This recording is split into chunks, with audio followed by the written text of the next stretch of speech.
Aurkikuntza garrantzitsu batekin hasiko gaurko programa, izan ere Irulegin aurkitutako eskuak erreakzio politiko nabarmenak eragin ditu. Baina aurkikuntza horrek batzuk zorioneko egiten ditu bitartean, zorigaiztoko aldaketa nabarmenak egiten ari dira ere zigor kodearen baitan. Gaurkoan, hori eta askoz gehiago, Burundesian.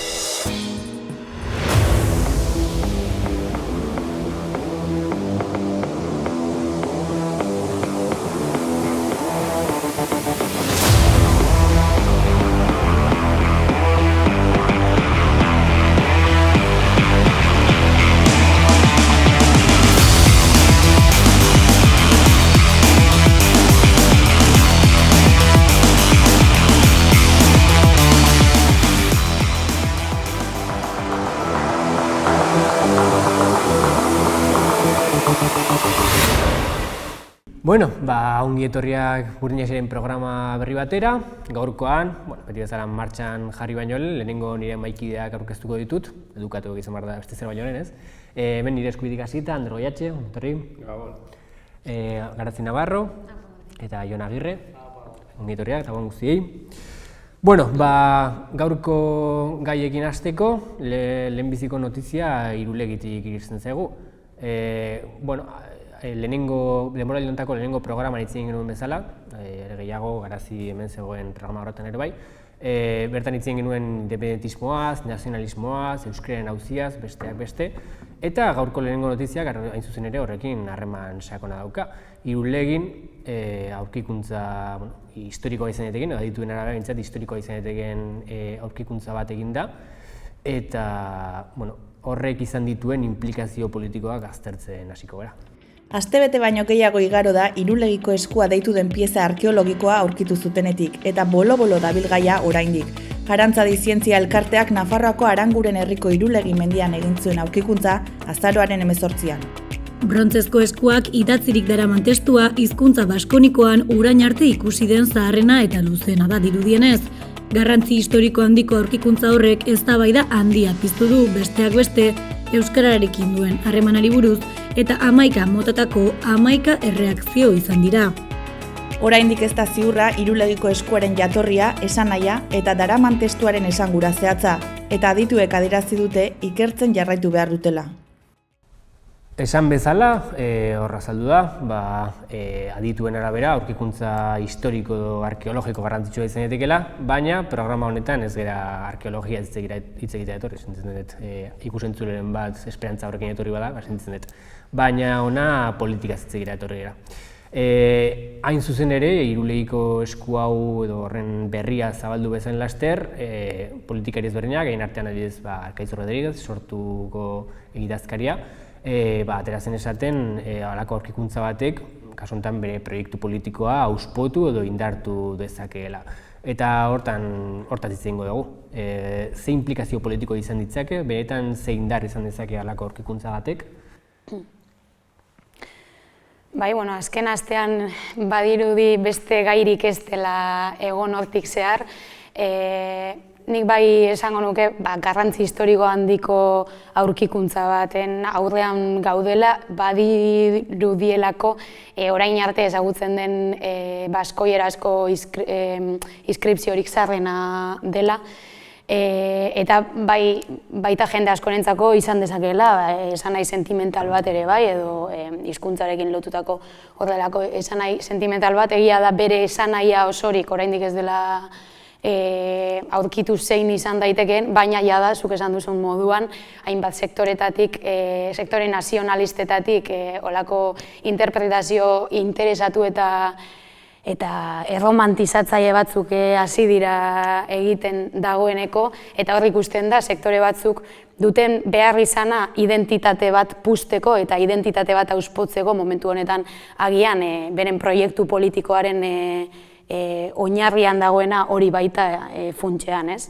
Eta hor ikusi dira, zorioneko herria gara, eta Kristo aurreko lehenengo mendean ere bazekiten zorioneko herria garela, eta mesedez, osea, ez dakit, oraindik ez dakigu zer esan nahi zuten horrekin, segurazki gainera esaten dute etxe baten atariko ongietorria emateko zera bat, esku bat zela, baina jada hori bat, zorioneko herria, zorioneko hizkuntza eta bar, eta gainera esango nuke benetan esan nahi badu zorioneko, horra gertzen den hitz horrek, horren esan nahi politikoa gaur egun gatazkan dagoela. Hau da, zorioneko herria garenaren esan nahi hori, edo zorioneko izatea zer den eta zer ez den, esan nahi hori ere gatazkan dagoela, orduan nik zalantzan jarriko nuke guztiontzako berdinak diren esan nahiak existitzen direnaren ideia ere. Bueno, nik guztiz ahoz esan desunagin, eta ditugu nioke, esan bezala, holako ezazerbazioa honin, Euskal Herri, Euskal Kulturi, Euskaldunon baturi eta bar, honik López Adamen artekako elkarrezketa hori pilpilin dagoela, maigainik jarriko nuke haren hitzek ez, nola garai baten pasazan bezala oain nola emateun oso nazionalisti baldin bazea, oso iraultzaile zehala ez, eta hori izan nahiko nuke, horriz ez bai lotzen benetan historikoki iraultzaileik izan dien idea batzuk, nazionalismo olako ze hori eta batze gaituna, baldin ba euskeri eta batze gaituna, euskalduntasuna baldin ba, horrean nola bilakatu aldun, guztiz idea reakziona joz, esan dezun bezala, hemen euskaldunek emateu guztiz aparte bizigean, eta hola ezer reakziona joa deribau ezin deun herri bat gehala, eta benetan proletalizazio garaietan, eta kulpak bilatzen aztean, horrako batze gaituna benetan euskaldun izetidan hortan biztiek jun altzaigula, benetan beste leku askotan jundan bezala. Baina hor badago adibidez kezka serio bat, ez? Adibidez hizkuntzaren auziari daukenez, nolabait interpretatu daiteke ez da historiaren ikuspuntutik, baizik eta bai euskararen ikuspuntutik, adibidez nazionalismo espainol porrokatu horren baitan oso ohikoa delako esatea, Nafarroan edo denadeko territorioetan euskara ondoren inposatu den, ondoren sortu den zerbait dela, eta adibidez horiei aurre egiteko bai balio bat izan dezakela holako aurkikuntza Baina euskararen auziari lotuta, gaina orain euskaraldia pilpilan dagoela, edo hastear dagoen zera bat izan da, badago halako batasun bat edo euskaltzaleen artean zera horri aurre egiteko. Argi dago, nahiko erraza izango da ezagutza politikoki, Euskal Herrian existentzia ez dela oinarritzen ez esku honetan, ez beste gertaera historiko batzuetan, baina euskararen auzia bai da zerbait materiala, garrantzitsua eta gatazkatsua dena. Orduan, ze aportazio egin dezake honek, edo zein ez, edo ze limite egon daitezke honetan. Hitz hartu dizut, Martin, eta akaso Euskaraldiak ematen digun testuinguru honetan ekarriz, uste dut beharrezkoa dela ez, gaur egunean Euskaldunen nolabaiteko batasun hori haustea ez, eta horretan jartzea fokua, kasu honetan euskararen beraren biziraupena langile klasearen nolabaiteko proiektu emantzipatzailera lotzeko derrigorrezkotasun bat edo beharrezkotasun bat daukagulako ez. Eta zentzu horretan oposizio nazionalistetik adibidez Irulegiko eskuaren harira egin diren interpretazioetan dei egiten den nolabaiteko batasun idealista horrekin benetan amaitu beharra dagoela ez. Atzera begiratuz gero, azkeneko hamarkadetan eta batez ere ezker abertzalearen proiektu politikoaren existentzia edo hemen existentzia bera importante izan den azken hamarkada hauetan, euskarak izaera politiko serioa edo zehatza izan du, ez? Eta euskara gaur egun dagoen egoerara iritsi da, proiektu politiko horrek bultzatuta. Egundazko ondorio soziologikoak ere konsekuenteak dira, ez? Aipatzen edo argi ikus daiteke, enamen prozesu honen aurretik nola euskara nekazarien edo kapaxumeen hizkuntza bat izatetik, gaur egun klase ertainaren hizkuntza izatera pasa denez. Eta zentzu horretan, enamen porrotak berak utzi du euskara hain zuzen ere nolabaiteko amildegi baten aurrean, edo nolabaiteko bere biziraupena zalantzan ere jarri den egoera batean. Eta hor, benetan, nire iritzia da, euskararentzat bera aterabidea iraultza prozesu horretatik datorrela, benetan, historiaren nolabaiteko progresioa klase borrokaren garapenetik eta kasu honetan langile klasearen proiektu emantzipatzaile batetik edo baten eskutik datorrelako, eta euskarak bizirango badu prozesu horren edo proiektu horren baitan izango da, bestela ez du zer eginik.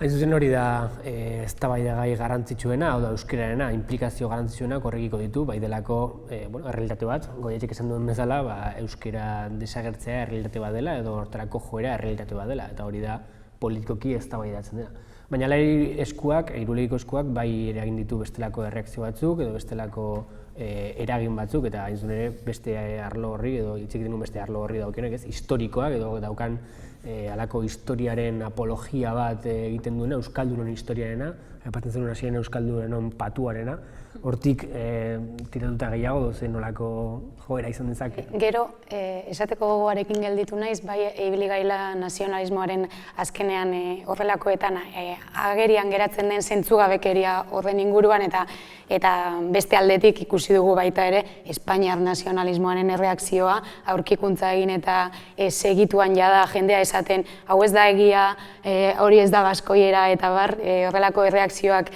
ere egon direla, badirudi askorik ranoak ateratzen zaizkiela euskerarekin zerikusia duen aurkikuntza nabarmen bat dagoen bakoitzean eta hor ikusten dela, bai lehen esaten egon garenetik, baina Espainiar nazionalismoaren kasuan ere ikusten da nola naziotasunean eta pertenentzia batean oinarritzen diren ideologiak zein irrazionalak izatera iristen diren, ez?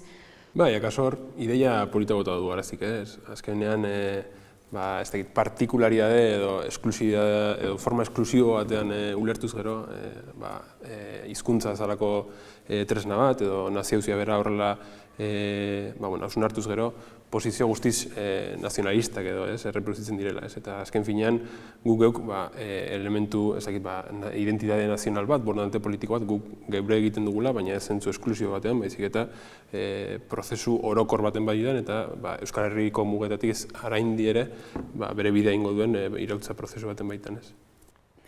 Guztiz ados. Eta gero, ja sareetan ere asko aipatu da eta ez dute zer originalik esango, baina hori aurkikuntza eta 2-3 egunera da ikusi dugu nola merkantilizatu den Irulegiko eskua bera, apaingarriak, janariak, kamisetak, poltsak, hasta kanta bat ere atera da, aurkikuntzatik 3 egunera, 3 egunetan egiteko kanta, azkar ibili dira, baina en fin, eta gero marka moduan erregistratzeko eskaerak, eta nolabait mahai gainean zegoen auzia zen ea zeinena den marka horren jabetza, eta horrek nolabait erakusten duela euskararen egoera kroniko hori, ez? Laizterre uste dut jende hasiko dela bere umeari sorione eserekin jartzen, uste dut lasterre helduko dela egun hori.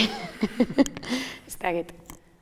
Bai, da, nik horrekin lotuta bai aurretik esan duen dana eta horrekin justu aipa desu nahi, ez merkantilizazioa, nola kapitalismuek daken joera hori, joerio, bere existentzia, nola oinarritzen beretan merkantilizazio hortatik dana merkantilizatzen momentutik bai gure kulturie, bai azkenin oinarrizko gure bizirauteko berretu ondana hortien hasita, bai hizkuntzie bea, bai olako aurkikuntzak ez, horren nola emate hon baita ere, euskerien biziraupeneako olako margen txikilo hue, zegoen bezala, aipatzei, inbertzio egin berdila bestien, eta aipatzen duen bezala, proletar gukiko inolako atxikimenduk ez dake benetan, gure eskaintza kultural danak, merkatun konpetitzeko kapazitateik ez baldin badake beha, adibidez, ez?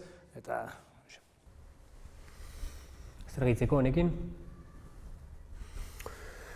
Tira, hurrengo gaira pasatuz, zigor kodearen hainbat erreforma ditugu, eztabaida sortu dutenak, ondoren aztertuko dugu solo siesien legearen arirako aldaketak, baina lehenago zigor kodean beste hainbat aldaketa datoz. Pakete moduko bat osatu dute, besteak beste sedizioaren delitua, baina baita ere lapurketa txikien inguruko zigorrak eta bestelakoak aldatzeko. Ikur ezagun. Zigor kodearen erreforma berri bat jarri dute martxan Espainiako estatuan eta aldaketa sortaren barruan 3 urtetik 5 urtera arteko espetxe zigorrak aurreikusi dituzte desordena publikoekin lotutako delituetarako. Sedizio delituaren kontrako zigorra arintzea proposatu du Espainiako gobernuak, baina horrekin batera beste delitu batzuk zigortzeko oinarri juridikoa sendotuko du. Herrialde Katalentako hainbat politikariren aurkako zigorrak arintzea baimenduko luke zigor kodearen erreformak, baina kalean protestak antolatzen dituztenen askatasunak murriztuko lituzke. Esaterako, gogorrago zigortuko lirateke etxebizitza eskubidearen aldeko mugimenduen ohiko protesta formak. Horretaz gain, kartzela zigorrak jarriko lirateke lapurreta txikiak behin baino gehiagotan egitean. Tira, hor daukazue, denetari daukazue komentatzeko. Aste berean, daukagu aldaketa batzuk sediziori daukenak, beste aldaketa batzuk zigor kode, delitu txikien zigorrei dagokionak, badauzkagu ere Madrilen gauza asko mugitzen dira, presupuestoak ere hartu dira, gauza asko dituzue komentatzeko. Zuek nahi duzun ordenean eta moduan. Nik akaso, zigor kodearen auziari helduz, ukitzen dira 3 auzi nagusi, alde batetik sedizioarena, bestetik manifestazioetan edo desorden publiko loturiko auziarena, eta azkenik urtoak eta.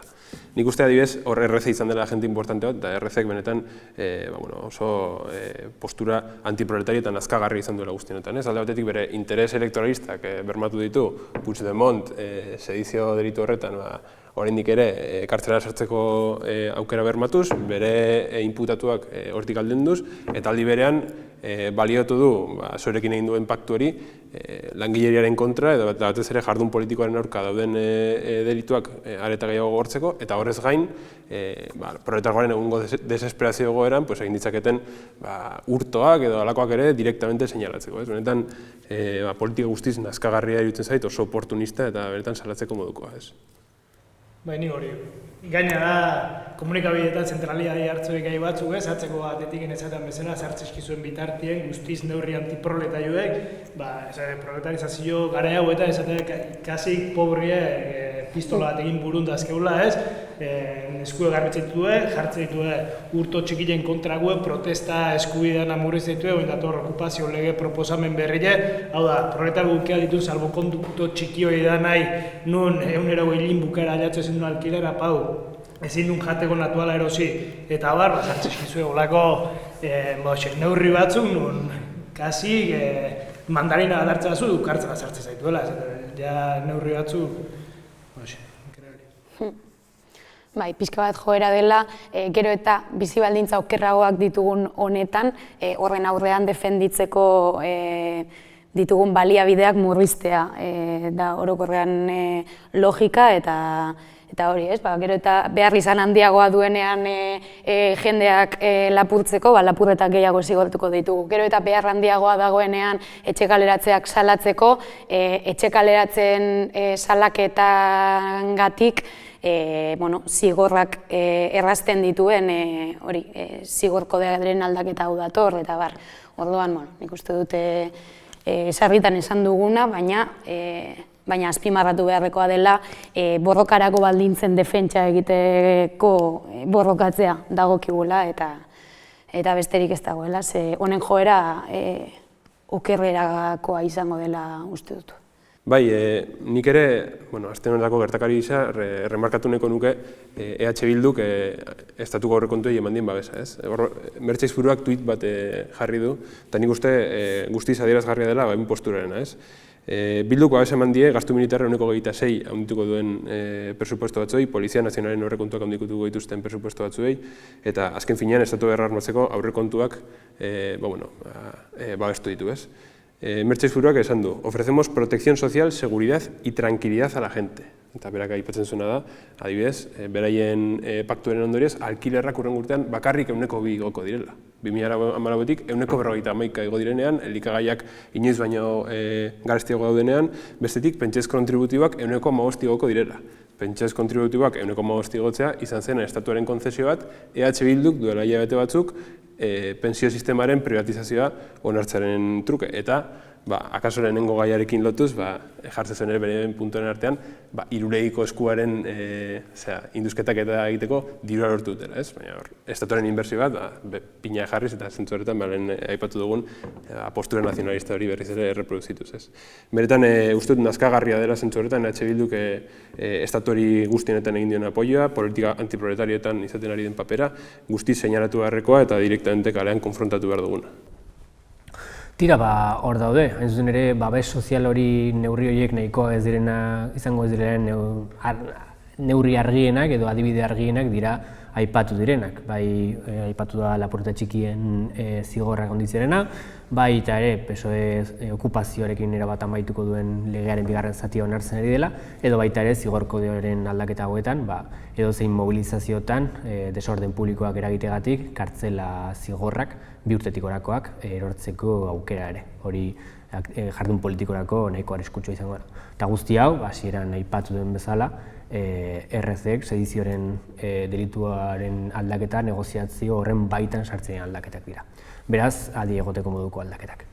Zigor kodearekin jarraituta, hain zuzen ere, beste lege bat daukagu, hau ja onartua zena eta eztabaida sortzen ari dena, solo sí es sí deitu izan den lege horrena, hain zuzen ere, lege horrek eragin izan baitu jada zeuden kondena batzuk murrizteko aukera sortzea. Ikur ezagun.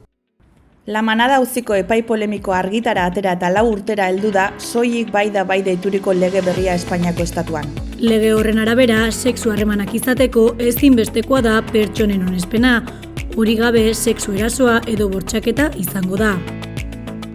Hautsak arrotu ditu lege berriak sexu erasotzaileei ezarritako zigorrak berrikusteko eta murrizteko aukerak ireki baititu. Epaien interpretaziorako aukerak are gehiago zabaltzen dituela ere salatu dute. Bueno, horra gertatutakoak eta lege honek sortu ditzaken eraginak eta sortutako eztabaida. Zer esateko honen inguruan edo? Bai, nik legei dagokienez eta jakintza handirik ez daukat. Uste dut jende gehienak ezetz, jendeak ez ulertzeko egoten dira eginda, baina adar jotze bat iruditzen zaitez. Nolabait datoz saltzera politika feministen izenean hemen denontzako hobea izango den eta erasotzaileak gehiago zigortuko dituen horrelako lege bat dator eta horrela saltzen da zerbait feminista izango balitz bezala, eta gero errealitatean pasatzen dena da horren aldaketak ahalbidetzen duela lehendik ezarrita egon diren zigorrak jeistea eta uste dut argi geratzen dela marko legal burgesaren ez dakit gizatasun eza ez dela bat ere, joko bat da, azkenean jartzen dugu hau hemen, kentzen dugu hemen, dena matematika huts bat izango bazen balitz bezala. Zentzu horretan uste dut Itaiak ostiraleko mobilizazioetan eta mahaigaineratu zituen ideiak eta programa politikoa dela hemen azpimarratu beharrekoa.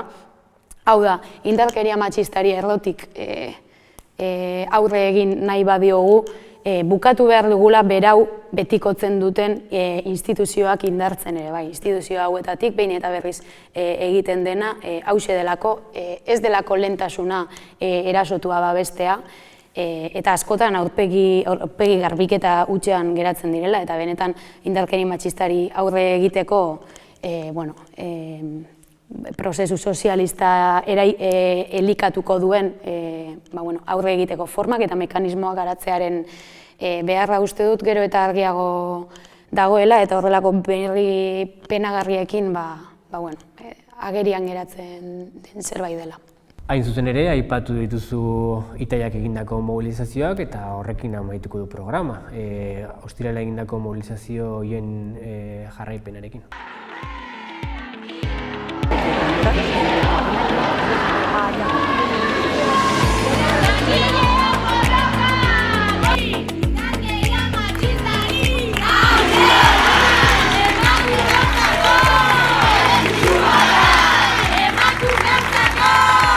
Gaur, azaroaren 25ean, Euskal Herri osoan zehar, milaka pertsona mobilizatu gara indarkeria matxistari aurre egiteko sozialismo eraiki lemapean.